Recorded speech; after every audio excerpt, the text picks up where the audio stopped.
Estoy continuando con el tema de la semana pasada, el sistema de valores del mundo. Y dijimos el miércoles pasado que es fácil olvidarnos que somos hijos de Dios y ciudadanos del cielo y acostumbrarnos y hasta ser conformados al sistema de valores de la sociedad entre la cual vivimos. Eso es lo que pasaba con los judíos que se quedaron en la tierra de cautiverio. No cabe duda que los valores y la manera de vivir y celebrar del imperio persa, medo-persa, era muy diferente a cómo Dios quería que los judíos vivieran. Como ellos, lo que esperaba Dios de su pueblo. Y de la misma manera los valores y la manera de vivir y celebrar del mundo son muy distintos a los principios y valores que enseña la palabra de Dios para nosotros, los cristianos. Cuando nos ponemos a ver la condición de la gente, los matrimonios y familias que viven sin Dios, quizás tienen religión, pero no tienen una relación con Dios. Vemos sus vidas, sus hogares, sus hijos, sus matrimonios. Nos damos cuenta de que el dinero, lo material y las celebraciones y placeres del mundo son todos superficiales, que realmente son miserables y terminan destruyéndose. Eso lo estamos viendo el día de hoy también. Vivimos en una sociedad cuyo Dios es el dinero y lo material. Vasti, vimos en el capítulo 1, tenía aparentemente todo lo que una esposa pudiera desear tener, siendo la esposa del rey, pero no tenía felicidad. Y Jerjes tendría posición, fama, autoridad como rey, pero no tenía autoridad en su propia casa.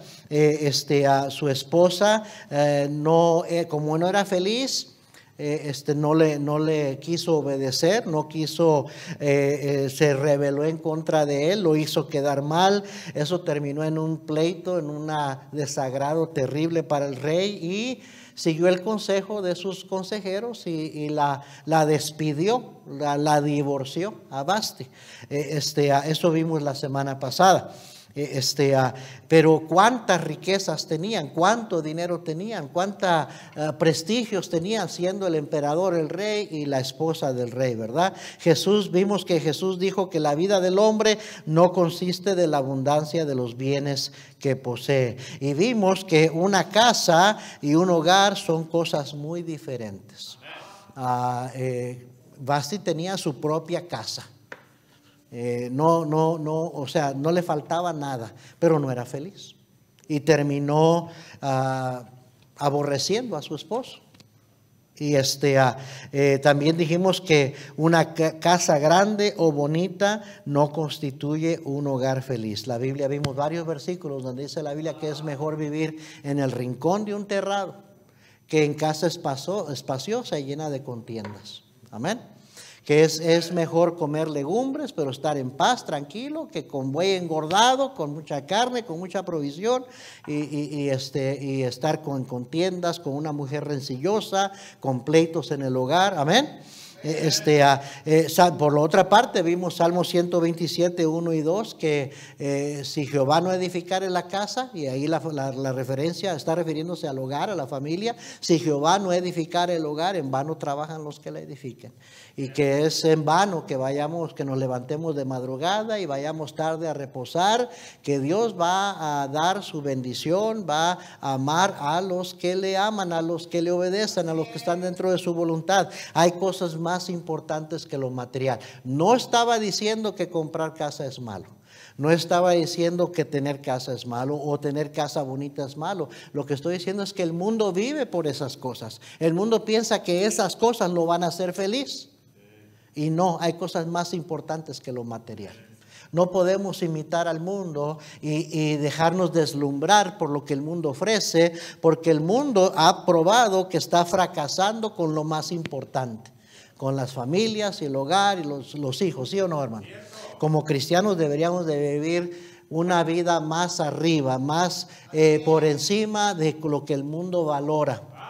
Deberíamos de vivir con diferentes valores. Deberíamos darle más importancia primero a la relación que tenemos con Dios, a lo espiritual, y luego a las relaciones que tenemos antes que lo material. Eso es lo que estaba tratando de decir. Y bueno, ahí nos quedamos la semana pasada. El rey o emperador Jerjes, hijo de Darío I, gobernó el imperio de Persa desde el año 486 hasta el año 465 antes de Cristo. Vasti, la reina, fue destronada en el tercer año de su reinado, que sería el año 483. En el capítulo 1 relata la gran fiesta que celebró Jerjes para sus príncipes y gobernantes en 180 días, ese año 486, ¿verdad? Y en 483 que celebró esa gran fiesta, en realidad era en preparación para su invasión de Grecia. Cuenta la historia. La campaña de invasión duró hasta el año 479, 4 años, y fue un desastre. Fue quizás su vergüenza y derrota al volver de la fracasada invasión que llevó a Jerjes a desear no haber depuesto a su esposa, a la reina Vasti. Y ahí es donde comienza nuestra lectura, en capítulo 2, ¿verdad? Se acordó lo que había pasado con Vasti. Bueno, ya habían pasado 4 años. Por eso dice eso. Del versículo 22 del capítulo 1 al versículo 1 del capítulo 2, 4 años han pasado. Fue a la guerra. Fueron a tratar de invadir, no sucedió nada, perdió, regresa avergonzado, regresa derrotado y empieza a reevaluar lo que tiene y se da cuenta, ya no tengo esposa. Oh sí, la depuse, le quité el trono de reina, me divorcié de ella y no tengo esposa. La gran mayoría de reyes eran hombres mimados y consentidos por sus mamás, y si no por sus mamás, por sus niñeras, porque típicamente los criaban niñeras. ¿Sí me está siguiendo? Eran hombres mimados y consentidos, hombres caprichosos, con autoridad, sin contabilidad a nadie, poder sin límite, sin checks, como dicen, sin checks y balances, ¿verdad? O sea, nadie cuestionaba al rey, hacía lo que le daba la regalada gana, quitaba vida, elevaba, quitaba, humillaba como él quería, incluyendo a su esposa. ¿Me está siguiendo? Y típicamente sus esposas tenían que ser muy hermosas, porque iban a ser la esposa del rey. No era cualquiera. Eran las esposas, la esposa del rey era como un trofeo para el rey. Y tenía que estar dispuesta a complacerle cuando el rey quería, se le antojaba. Por eso no podían venir a ver al rey cuando la esposa quería, sino solo cuando fuera llamada. También era comúnmente aceptado que los reyes tuvieran concubinas y podían tener cientos de concubinas.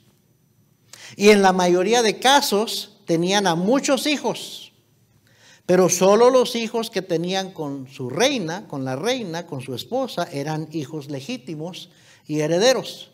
Los demás crecían sin llevar el nombre de su padre, aunque se sabía que eran hijos del rey. Entonces vivían una vida, el rey proveía para sus necesidades, y también cuando crecían se les daban posiciones dentro de la casa real, posiciones de autoridad, con tal que fueran fieles al rey y al heredero del rey. Si no, los mandaban encarcelar a sus propios hijos, a destituir y hasta matarlos si se rebelaban en contra del rey o amenazaban la vida del rey o la vida de uno de los herederos del rey. Mientras todo se sujetaran y fueran fieles al rey, el rey los mantenía porque eran sus hijos, pero no eran hijos con su esposa, sino con sus concubinas. Sí me está siguiendo, ¿verdad?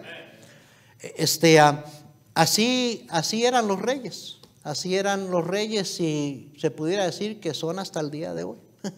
Los países que todavía tienen monarcas, que tienen unas monarquías, los reyes tienen una autoridad increíble y son gente privilegiada, son gente que nunca han tenido que realmente trabajar, todo se les ha dado porque lo heredan y es por heredad. Y típicamente son hombres o mujeres cuando es una reina que todo se les ha dado, se les ha consentido todos sus caprichos. Entonces esa era la clase de hombre que era Jerjes. Un hombre, si usted lee la historia de Jerjes, porque hay historia de ese hombre, no nada más en la Biblia, fue un emperador perverso. No nada más le gustaban las mujeres, le gustaban los hombres. Hacía unas orgías grandísimas. Ese era Jerjes, era el esposo de Esther. Ahorita voy a decir un poquito más acerca de eso, ¿ok?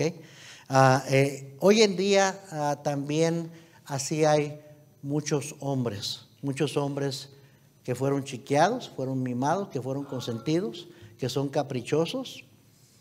Y cuando se casan, quieren a una esposa para que los consienta y los mime como la mamá los consentía y los mimaba. Es la verdad. Hay muchos hombres que su esposa la tienen como su segunda mamá, aunque no le llaman mamá, pero es como su segunda mamá. Bueno, ya me están viendo feo, ¿verdad? Cuando Israel pidió rey, estaban rechazando a Jehová, Dios, como su rey. Mire 1 de Samuel 8, por favor. 1 de Samuel 8, deje una marca en Esther, ahorita regresamos allá. Pero 1 de Samuel, capítulo 8. Esta es la primera vez cuando el pueblo de Israel rechaza el liderazgo que Dios estaba poniendo sobre ellos, porque Dios era el que gobernaba a su pueblo a través de los patriarcas, a través de caudillos como Moisés, ¿verdad? Como Josué, y luego a través de jueces como Samuel, los sacerdotes. Y entonces en el capítulo 8, mire conmigo, vamos a leer el versículo 1 en adelante. ¿Ya lo encontró? De 1 de Samuel. Aconteció que habiendo Samuel envejecido, puso a sus hijos por jueces sobre Israel. Y el nombre de su hijo primogénito fue Joel, y el nombre del segundo Abías, y eran jueces en Beerseba. Pero no anduvieron los hijos por los caminos de su padre, antes se volvieron tras la avaricia, dejándose sobornar y pervirtiendo el derecho. Entonces todos los ancianos de Israel se juntaron y vinieron a Ramá para ver a Samuel. Y le dijeron: he aquí tú has envejecido, y tus hijos no andan en tus caminos. Por tanto, constitúyenos ahora un rey que nos juzgue, como tienen las otras naciones. Pero no agradó a Samuel esta palabra que dijeron: danos un rey que nos juzgue. Y Samuel oró a Jehová. Y dijo Jehová a Samuel: oye la voz del pueblo en todo lo que te digan, porque no te han desechado a ti, sino, ¿qué dice ahí? A mí me han desechado, para que no reine sobre ellos. ¿Sí agarró eso, hermano? Es como cristianos que el pastor a lo mejor cae en pecado, da mal testimonio, y sucede, ha sucedido. Y de repente tiene que renunciar o tienen que quitarle su puesto. Y hay hermanos en la iglesia, miembros de la iglesia, que desaniman y dicen: mejor esto de la iglesia no sirve, me voy a apartar de los caminos de Dios. ¿A quién está rechazando usted? Al Señor. Porque cuando el Señor Jesús le ha fallado a usted, o le va a fallar a usted. Ojalá que usted no esté en una iglesia por el hombre, por un hombre, porque yo no soy indispensable. Dios no me necesita a mí. Si yo falto por cualquier razón, Dios va a traer a alguien más. ¿Sí me está siguiendo? Y la iglesia tiene que seguir adelante. Yo sé que a veces nos desanimamos cuando sabemos de un líder espiritual, un hermano a quien veíamos acá arriba hace algo que que es incorrecto, cae en pecado y la Biblia dice que también eso es de tropiezo al cristiano, pero el cristiano debería tener su mirada puesta en Jesús, no en el hombre. Y si el hombre, Dios se encarga de poner y quitar al que necesita, la iglesia sigue adelante. Porque usted debería estar aquí porque usted necesita al Señor. Usted no necesita a Alfredo Gómez, usted necesita al Señor. ¿Sí me está siguiendo, hermano? Eso es importante. Eso es importante porque no sabemos lo que va a pasar en un futuro. No sabemos qué va a suceder. Yo no pienso renunciar y pues tampoco es mi deseo, ni Dios me libre de hacer algo incorrecto que me quede eliminado del ministerio, pero pudiera morirme, yo no sé qué pudiera pasar, algo pudiera suceder y la iglesia se queda sin pastor. O también un hermano en la iglesia que quizás ha sido de mucha bendición a su vida, o un mentor, alguien que lo trajo a los pies de Cristo hasta que le enseñó, le discipuló y comete un error, algo pasa, le falla, da mal testimonio. Usted debería seguir adelante siguiendo a Cristo. Amén. Porque los seres humanos somos imperfectos, somos pecadores. ¿Sabe eso, verdad? Que todos aquí somos pecadores, salvos por gracia. Amén. Entonces a ellos, es cierto, los hijos de Samuel hicieron mal, no eran buenos líderes, pero cuando ellos quisieron, ya no queremos este sistema, como tus hijos no son buenos líderes, tráenos un rey como otras naciones. Dios lo tomó como que lo estaban rechazando a él. Y ahí lo dice, no te están rechazando a ti, me están rechazando a mí para que yo no reine sobre ellos. ¿Sí o no? Bueno. Versículo 9. Ahora pues oye su voz, o sea, hazles caso, quieren rey, dales un rey, búscales un rey, mas protesta solemnemente contra ellos y muéstrales cómo les tratará el rey que reinará sobre ellos. Y refirió Samuel todas las palabras de Jehová al pueblo que le había pedido rey. Dijo pues, así hará el rey que reinará sobre vosotros, tomará vuestros hijos y los pondrá en sus carros y en su gente de a caballo para que corran delante de su carro. O sea, los va a mandar a la guerra. Porque un rey va a encapricharse a veces y va a querer hacer guerra contra otros reyes y va a tomar a sus hijos y los va a mandar a la guerra. A que vayan a pelear por él. ¿Sí me está siguiendo? Digo, cuando Dios gobernaba a su pueblo y el pueblo entraba contra un enemigo en guerra, era porque sabían que Dios estaba con ellos y los iban a parar. No era capricho de ninguno más que Dios que decía, ok, ¿verdad? Tienen que pelear contra este enemigo, tienen que conquistar esta tierra, o los defendía cuando venían enemigos contra ellos. Pero ahora iban a poner la autoridad de sus vidas sobre un hombre. ¿Sí me está siguiendo? Y entonces les dice Samuel estas cosas al pueblo, ¿verdad? El versículo 12, y nombrará para sí jefes de miles y jefes de cincuentenas, los pondrá a sí mismo a que aren sus campos y cieguen sus mieses y a que hagan sus armas de guerra y los pertrechos de sus carros. Y se los va a poner a trabajar para él, para su palacio, para sus haciendas, para sus tierras. Versículo 13, tomará también a vuestras hijas para que sean perfumadoras, cocineras y amasadoras. Asimismo tomará lo mejor de vuestras tierras, de vuestras viñas y de vuestros olivares, y los dará a sus siervos. Diezmará vuestro grano y vuestras viñas para dar a sus oficiales y a sus siervos.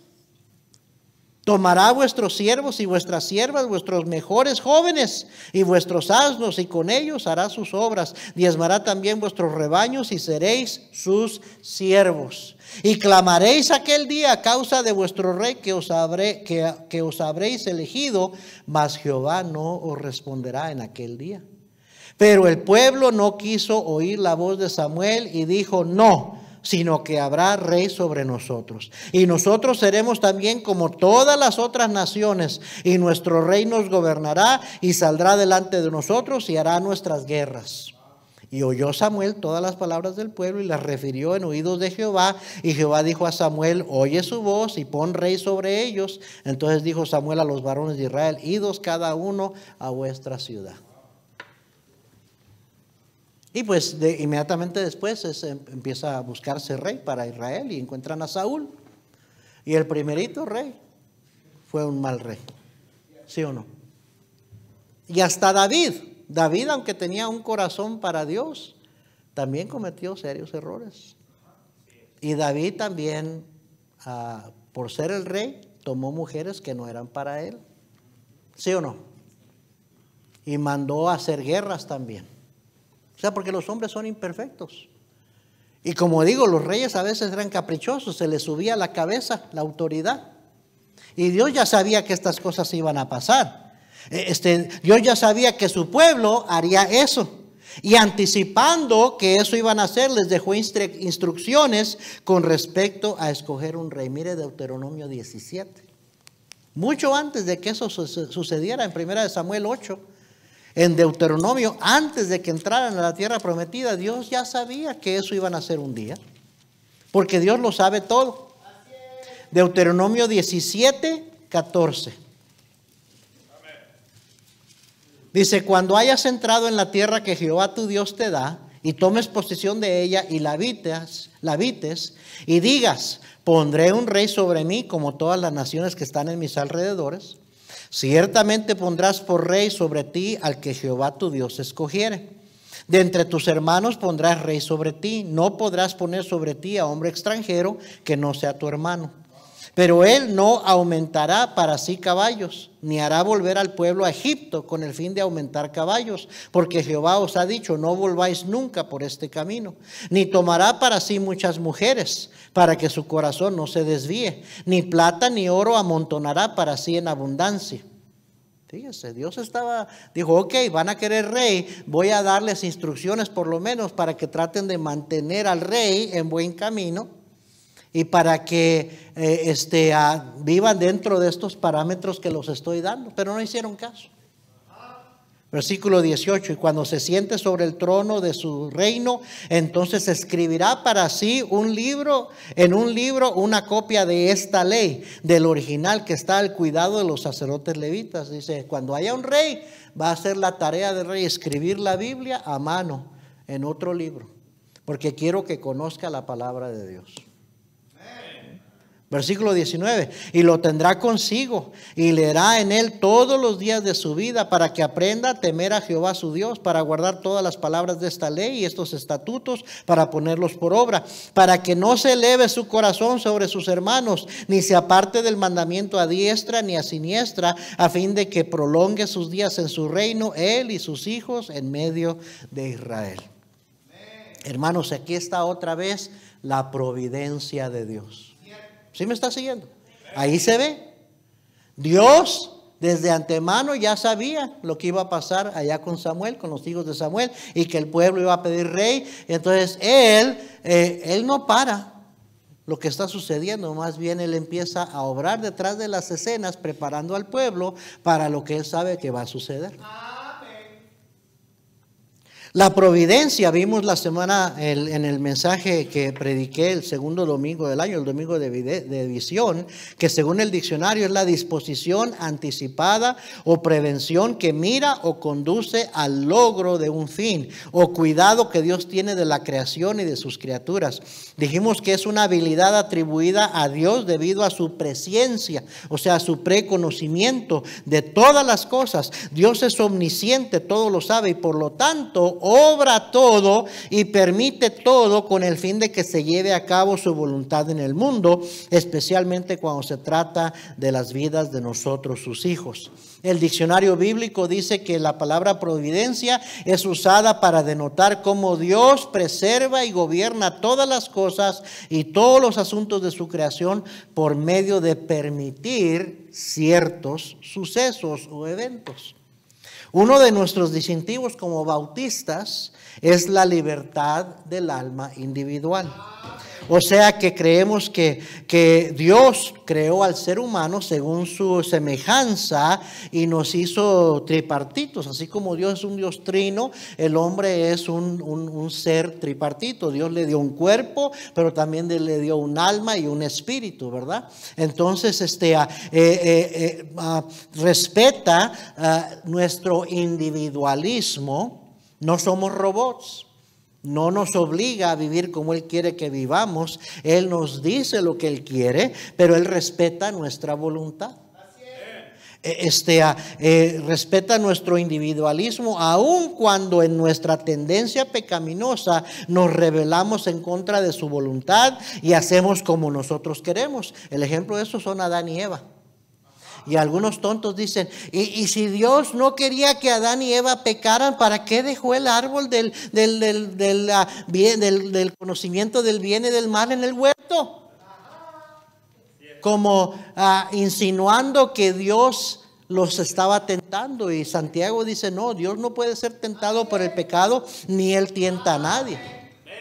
Pero Dios le dice a Adán y Eva, de todos los árboles del huerto puedes comer, menos de este árbol. No comas de este árbol. La decisión recayó sobre Adán y Eva de querer obedecer voluntariamente a Dios. ¿Sí me está siguiendo? Dios no los obligó. Entonces ellos, y como Dios ya sabía que iban a desobedecer, entonces Dios hizo un plan. Inmediatamente en el capítulo 3, después de que caen en pecado Adán y Eva, viene la promesa de que un día Él enviaría un Salvador. Porque Dios ya todo lo sabe, todo lo que va a suceder. No nos va a detener. Dios tiene el poder para quitar la vida a alguien, y en ciertos casos lo hace, así como leemos en la Biblia que lo ha hecho.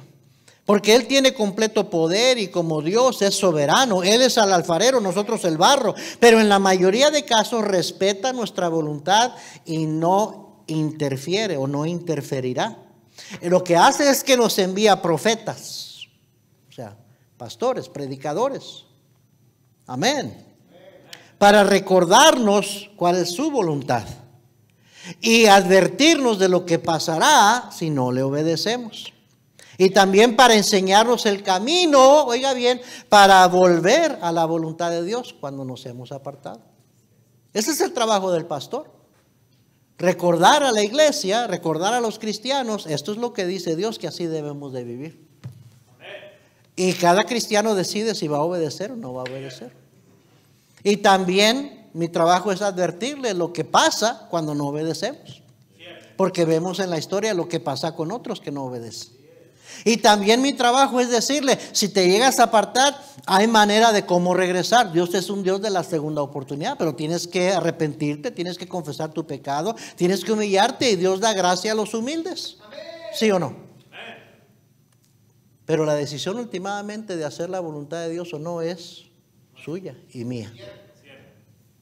Amén.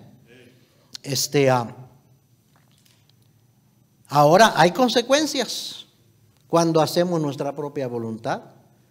Y las consecuencias en la gran mayoría de casos son inevitables y permanentes. Ahí entra la ley de la siembra y la cosecha, la siega.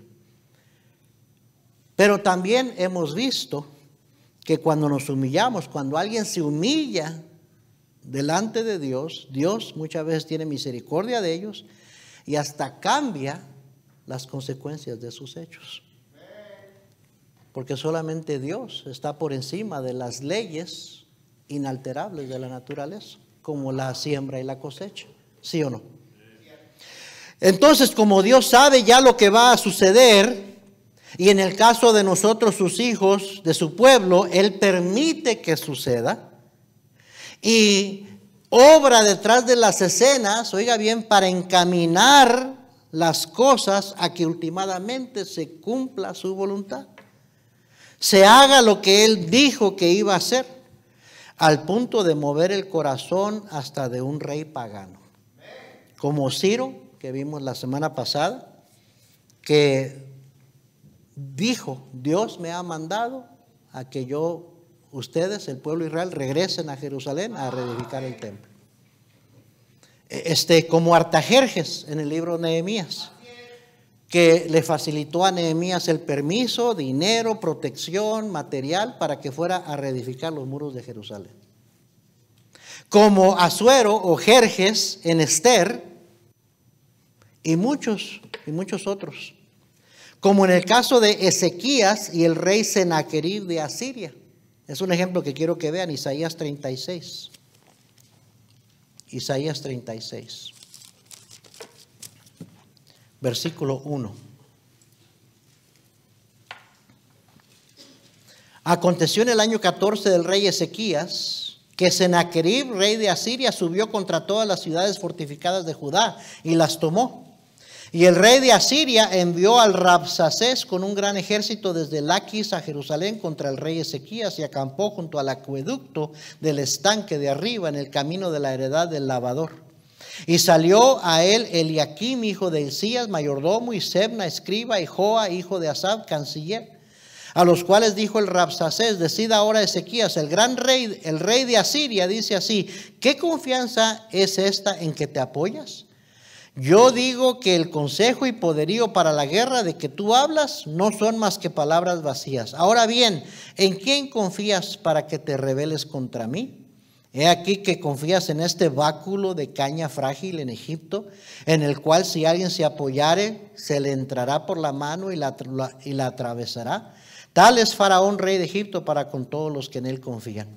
Y si me decís: en Jehová nuestro Dios confiamos, ¿no es este aquel cuyos lugares altos y cuyos altares hizo quitar Ezequías y dijo a Judá y a Jerusalén: delante de este altar adoraréis? Ahora pues yo te ruego que des rehenes al rey de Asiria, mi señor, y yo te daré 2000 caballos, si tú puedes dar jinetes que cabalguen sobre ellos. ¿Cómo pues podrás resistir a un capitán, al menor de los siervos de mi señor, aunque estés confiado en Egipto con sus carros y su gente de a caballo? Mire lo que dice: ¿acaso vine yo ahora a esta tierra para destruirla sin Jehová? Jehová me dijo: sube a esta tierra y destrúyela. El capitán del ejército del rey de Asiria le dice a los enviados del rey Ezequías, rey de Israel, le dice: Dios me mandó a destruir esta tierra. Su Dios, Jehová Dios, me envió a destruir su tierra.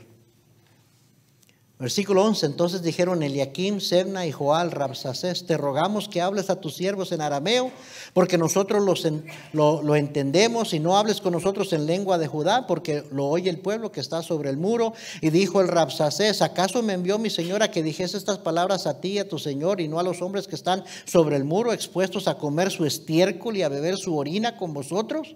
Entonces el Rabsacés se puso en pie y gritó a gran voz en lengua de Judá, diciendo: oíd las palabras del gran rey, el rey de Asiria. El rey dice así: no os engañe Ezequías, porque no os podrá librar, ni os haga Ezequías confiar en Jehová, diciendo: ciertamente Jehová nos librará, no será entregada esta ciudad en manos del rey de Asiria. No escuchéis a Ezequías, porque así dice el rey de Asiria: haced conmigo paz y salid a mí, y coma cada uno de su viña y cada uno de su higuera, y beba cada cual las aguas de su pozo, hasta que yo venga y os lleve a una tierra como la vuestra, tierra de grano y de vino, tierra de pan y de viñas. Mirad que no os engañe Ezequías diciendo: Jehová nos librará. ¿Acaso libraron los dioses de las naciones cada uno su tierra de la mano del rey de Asiria?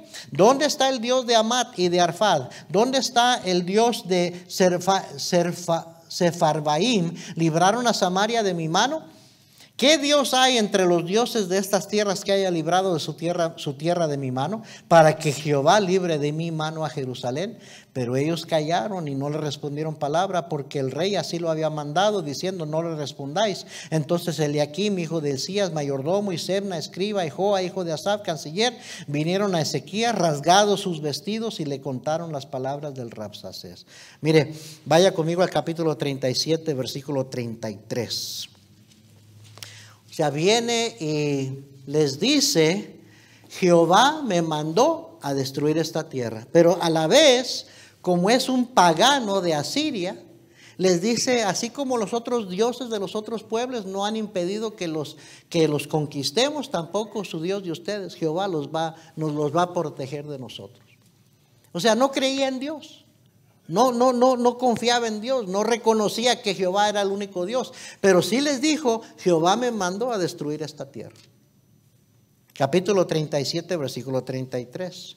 Entonces viene Ezequías y va a orar a Dios, y le cuenta a Dios todo lo que dijo el capitán del rey de Asiria, y pues que los iban a invadir, y suplicándole al rey toma las cartas que le envió y las pone en el altar, y le ruega a Dios, y Dios escucha a Ezequías, y mira el versículo 33 del capítulo 37.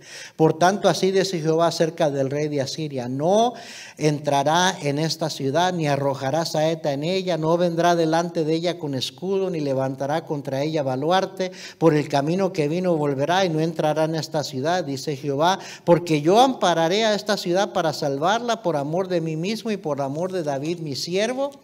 Y salió el ángel de Jehová y mató a 185,000 en el campamento de los asirios. Y cuando se levantaron por la mañana, he aquí que todo era cuerpos de muertos. Entonces Sennacherib, rey de Asiria, se fue e hizo su morada en Nínive. Y aconteció que mientras adoraba en el templo de Nisroch, su dios, sus hijos Adramelech y Sarecer le mataron a espada y huyeron a la tierra de Ararat, y reinó en su lugar Esar-Adón, su hijo.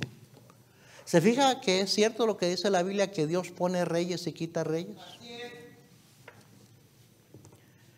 Yo creo, hermanos, que Dios sí le mandó a Sennacherib que fuera y destruyera a Israel, a Judá, para ver cómo iba a reaccionar Ezequías.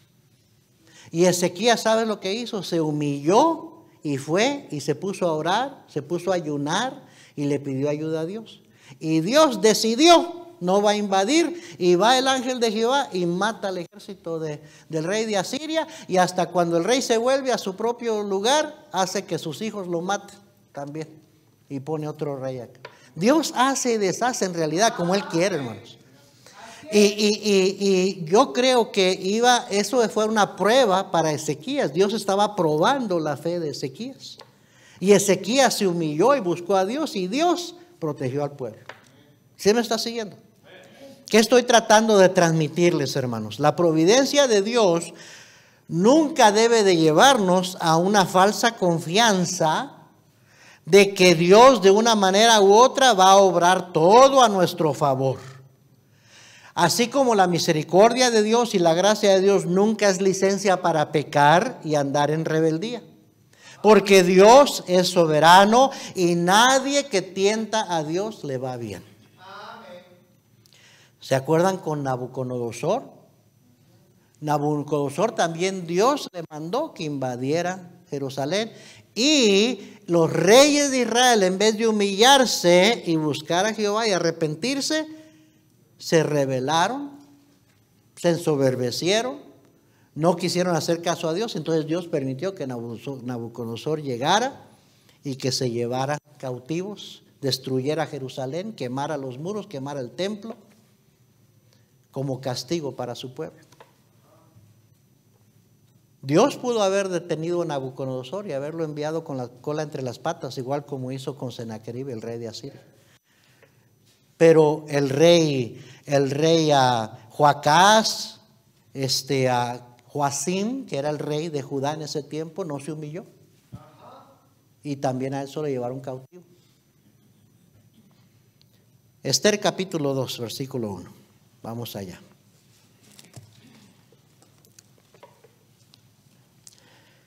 Entonces, dice ahí versículo 1, pasadas estas cosas, sosegada ya la ira del rey Asuero, se acordó de Vasti y de lo que ella había hecho y de la sentencia contra ella. La historia cuenta que entre el final del capítulo 1 y el comienzo del capítulo 2 habían pasado 4 años. Y ahora Asuero o Jerjes necesita sentirse como un ganador, no como un loser.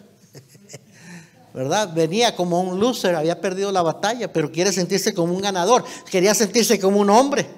No quiere estar solo. Y entonces dice el versículo 2, y dijeron los criados del rey y sus cortesanos: busquen para el rey jóvenes vírgenes de buen parecer, y ponga el rey personas en todas las provincias de su reino que lleven a todas las jóvenes vírgenes de buen parecer a Susa, residencia real, a la casa de las mujeres, al cuidado de Hegai, eunuco del rey, guardia de las mujeres, y que les den sus atavíos. ¿Se acuerda que dije que la reina tenía que ser hermosa? Tenía que ser wow. Entonces por eso iban por toda la provincia buscando entre las muchachas vírgenes y que vinieran, las trajeran al palacio para preparar, y la más hermosa iba a ser la seleccionada para ser la esposa del rey, la reina.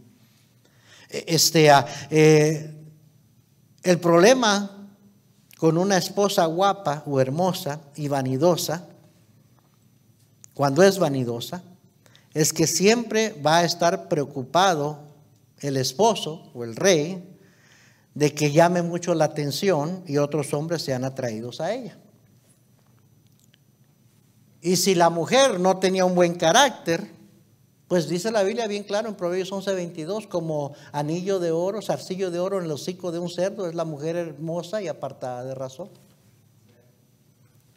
Es por eso que tenía eunucos para cuidar a la esposa y a sus mujeres. Hombres que los habían castrado para que confiarles que cuidaran a las mujeres del rey, porque siempre estaba sospechando que se las iban a bajar. ¿Sí me está siguiendo? Los celos son una característica que Dios nos puso a los seres humanos, porque recuerde que Dios es celoso, dice la Biblia, ¿verdad? Él no quiere que andemos adorando a otros dioses o dioses, que nos hagamos ídolos. Cualquier cosa que toma primer lugar antes que Dios en nuestras vidas es un ídolo. Y Dios es un Dios celoso, porque nos ama, porque nos ha comprado, porque somos de Él. Amén. Y entonces dice la Biblia que el amar al mundo, ser amigo del mundo, Dios lo constituye como adulterio espiritual. Por eso dice, oh almas adúlteras, ¿no sabéis que la amistad con el mundo es enemistad contra Dios? Cualquiera que quiere ser amigo del mundo se constituye enemigo de Dios. Pero oiga bien, los celos cuando son dirigidos por la carne no son buenos, sino hasta pueden ser destructivos. Y los celos son muchas veces indicativos de falta de confianza en la pareja, en el cónyuge y hasta falta de confianza en Dios. Hay que tener cuidado con los celos. Amén.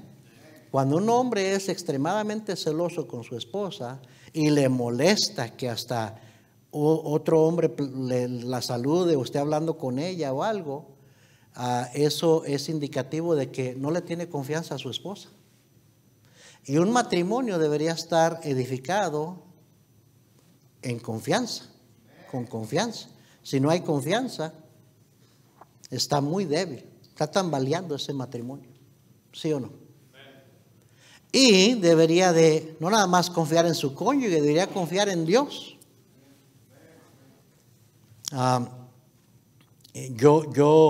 Cuando los jóvenes están pretendiéndose, tratándose, o sea, es normal que los jóvenes se gusten y que sean atraídos al sexo opuesto. Eso es mejor que sean atraídos al mismo sexo, ¿verdad?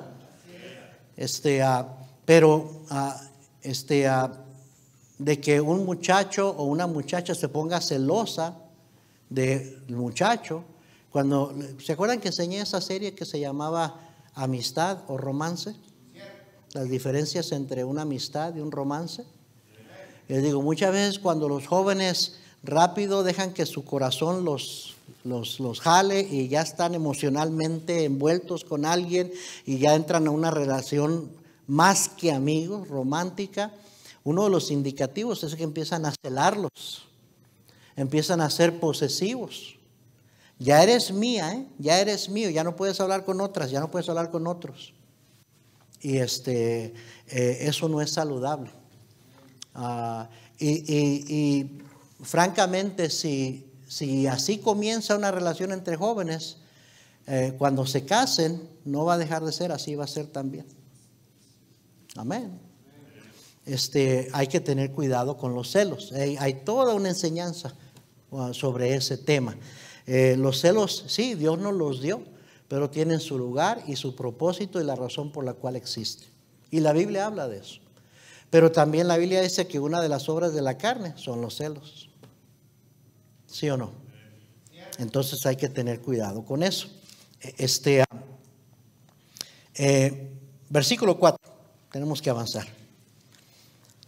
Entonces le dicen, traigan a mujeres a nuestro Señor para que busque a a otra reina, ¿verdad? Versículo 4, y la doncella que agrade a los ojos del rey, reina en lugar de Vasti. Esto agradó a los ojos del rey y lo hizo así. Otra vez, aquí está el sistema de valores del mundo. ¿Y qué es lo que le dice Dios al cristiano? No os conforméis a este siglo. O sea, no te dejes moldear al sistema de valores de este mundo. Romanos 12:2. Sino transformados por medio de la renovación de vuestro entendimiento, para que comprobéis cuál sea la buena voluntad de Dios, agradable y perfecta. Versículo 5. Había en Susa, residencia real, un varón judío cuyo nombre era Mardoqueo, hijo de Jai, hijo de Simei, hijo de Cis, del linaje de Benjamín, el cual había sido transportado de Jerusalén con los cautivos que fueron llevados con Jeconías. Ese Jeconías es el mismo Joaquín mencionado en 2 de Crónicas 36, 5 al 6, el rey de Judá, cuando llegó Nabucodonosor y se llevó al primer grupo a Babilonia. Entonces, Mardoqueo había sido quizás un niño o un jovencito cuando Nabucodonosor invadió Judá y había sido llevado, como tantos otros jovencitos, a Babilonia. ¿Sí me está siguiendo? A quien hizo transportar Nabucodonosor, rey de Babilonia. Versículo 7. Y había criado a Hadasa, es decir, Esther, hija de su tío, porque era huérfana. Y la joven era de hermosa figura y de buen parecer. Cuando su padre y su madre murieron, Mardoqueo la adoptó como hija suya. Quiere decir que lo más seguro es que los padres de Esther murieron ya en la tierra de Babilonia. Mardoqueo, obviamente, aunque era primo de Esther, era mayor que Esther porque la crió como su hija. Y Mardoqueo había vivido allí en Babilonia por más de 70 años para estas alturas. Ya era un hombre anciano. Entonces dice que Mardoqueo la adoptó como hija suya. Recuerden que ese pueblo que se había quedado atrás en Babilonia, que ahora era parte del imperio medo-persa, no habían querido regresar a Jerusalén. No es casualidad que no se menciona el nombre de Dios para nada en todo el libro. Ellos no estaban viviendo para Dios. Pero no obstante, dijimos la semana pasada, Dios no se había olvidado de ellos. Y a pesar de que no estaban viviendo para Él, Dios estaba obrando a favor de ellos. Porque así es nuestro Dios. Versículo 8. Sucedió pues que cuando se divulgó el mandamiento y decreto del rey y habían reunido a muchas doncellas en Susa, residencia real, a cargo de Hegai, Esther o Hadasa también fue llevada a la casa del rey al cuidado de Hegai, guarda de las mujeres. Y la doncella agradó a sus ojos y halló gracia delante de él, por lo que hizo darle prontamente atavíos y alimentos, y le dio también 7 doncellas especiales de la casa del rey, y la llevó con sus doncellas a lo mejor de la casa de las mujeres. Esto no fue casualidad. Dios estaba permitiendo que la judía, la muchacha judía, la prima de Mardoqueo, llegara hasta esa posición. ¿Sí me está siguiendo? Versículo 10. Esther no declaró cuál era su pueblo ni su parentela, porque Mardoqueo le había mandado que no lo declarase. No era conveniente que ella fuera reconocida como una judía. ¿Sabe qué, hermano, hermana? A veces no es conveniente que otros sepan que somos cristianos. Pero tarde o temprano todo cristiano se verá obligado moralmente y por temor de Dios a identificarse como un hijo de Dios, como un cristiano. Ahí no era popular ser judío y no era conveniente que Esther revelara que ella era una judía. Y se llegó a pasar, era una muchacha muy hermosa y Dios permitió que llegara a ese lugar. Mardoqueo la envió a ese lugar sabiendo lo que iba a hacer el rey con ella. Antes de elegirla para ser su reina, se iba a acostar con ella. La iba a probar. Ella era una virgen. Pero recuerde que a veces se nos olvida que somos hijos de Dios y que debemos de vivir diferente al mundo y empezamos a a moldearnos, a conformarnos al sistema de valores de la ciudad, y al rato empezamos ya no a ver nada de malo con esas cosas. ¿Alguien me está siguiendo? Versículo 11. Y cada día Mardoqueo se paseaba delante del patio de la casa de las mujeres para saber cómo le iba a Esther y cómo la trataba. Y cuando llegaba el tiempo de cada una de las doncellas para venir al rey Asuero, fíjese bien, después de haber estado 12 meses conforme a la ley acerca de las mujeres, pues así se cumplía el tiempo de sus atavíos. Esto es 6 meses con óleo de mirra y 6 meses con perfume aromáticos y afeites de mujeres. Entonces la doncella venía así al rey. Todo lo que ella pedía se le daba para venir ataviada con ello desde la casa de las mujeres hasta la casa del rey. Ella venía por la tarde y a la mañana siguiente volvía a la casa segunda de las mujeres, al cargo de Sasgás, eunuco del rey, guardia de las concubinas. Si el rey no te escogía para ser una esposa, ibas a ser una concubina, de muchas que iba a tener ahí. No venía más al rey, salvo si el rey la quería y era llamada por nombre. Cuando llegó a Esther, hija de Abihail, tío de Mardoqueo, quien la había tomado por hija, el tiempo de venir el rey, ninguna cosa procuró sino lo que le dijo Hegai, eunuco del rey, guarda de las mujeres, y ganaba Esther el favor de todos los que la veían. Fue pues Esther llevada al rey Asuero a su casa real en el mes 10, que es el mes de Tebet, en el año 7 de su reinado. Y el rey amó a Esther más que a todas las otras mujeres, y halló ella gracia y benevolencia delante de él más que todas las demás vírgenes, y puso la corona real en su cabeza y la hizo reina en lugar de Vasti. Esto fue por providencia de Dios. Recuerde lo que dice el capítulo 4, versículo 14, el lema de nuestra iglesia. Quizás para esta hora has llegado al reino, para ser la que interviniera, la que intercediera por el pueblo, para que no destruyeran al pueblo. Esta fue por providencia de Dios, pero oiga bien, repito, no confundamos la providencia de Dios con la voluntad directa de Dios. Dios nunca quisiera esa clase de ambiente o vida para una hija de Dios. ¿Está de acuerdo conmigo? ¿Qué fue lo que Dios le había dicho al pueblo? Ok, un día van a pedir un rey, pero quiero que su rey lea la Biblia todos los días y la escriba, para que no vaya a ser conforme a los demás reyes del mundo. Para que no tenga para sí un montón de mujeres, para que no se llene de riquezas y de lujo, no se le suba la cabeza. Dios ya sabía cómo eran los otros reyes.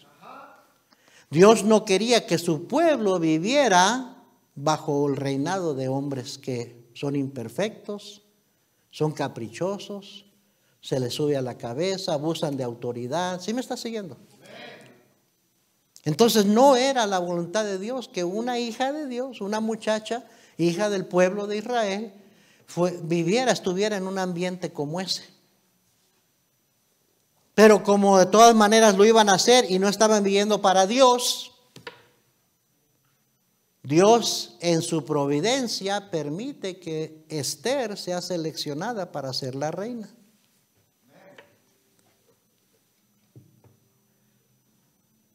Esther es vista como la heroína en esta historia. Y sí, tuvo que aprender a confiar en Dios y cobrar valor para arriesgar su vida, para interceder por su pueblo.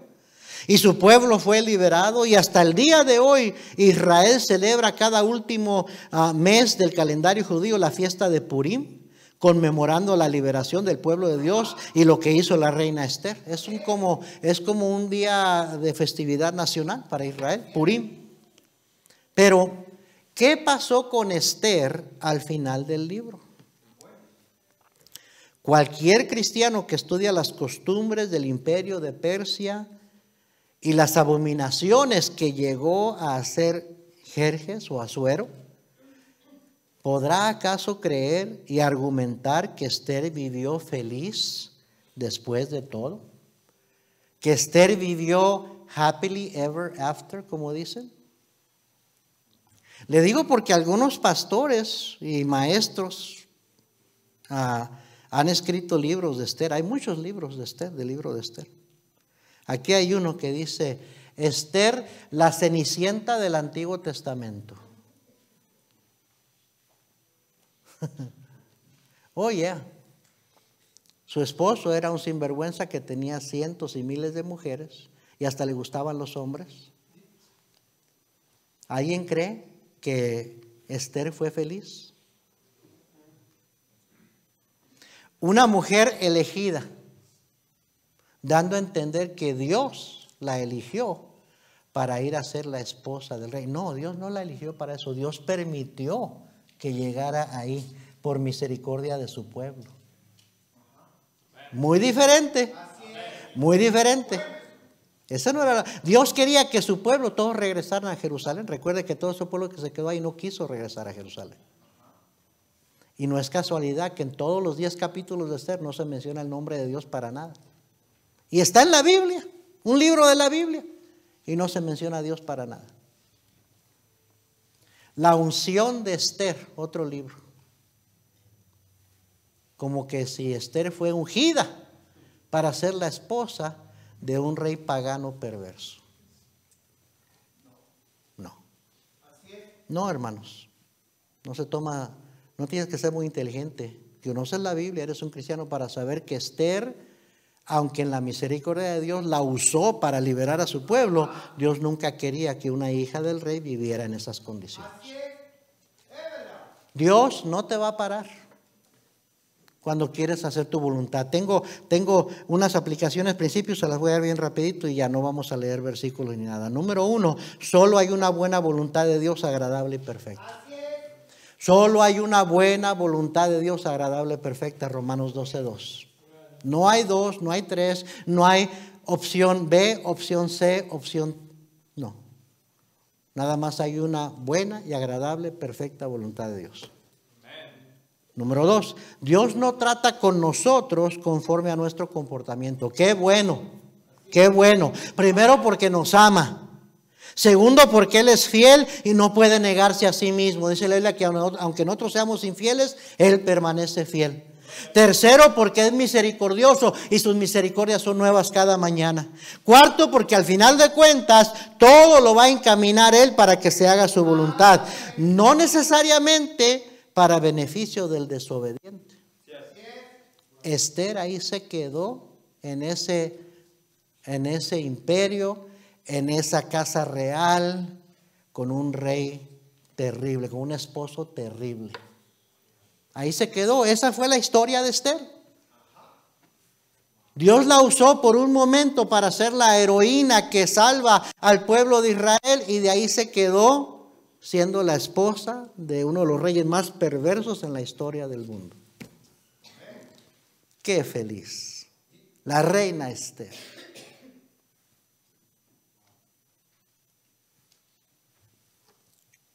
Tercero, el que se sale de la voluntad de Dios se perderá lo mejor de las bendiciones de Dios para aquellos que le obedecen. Ya le he dicho, hermano, no confunda la fidelidad de Dios y la misericordia de Dios con las bendiciones reales de Dios.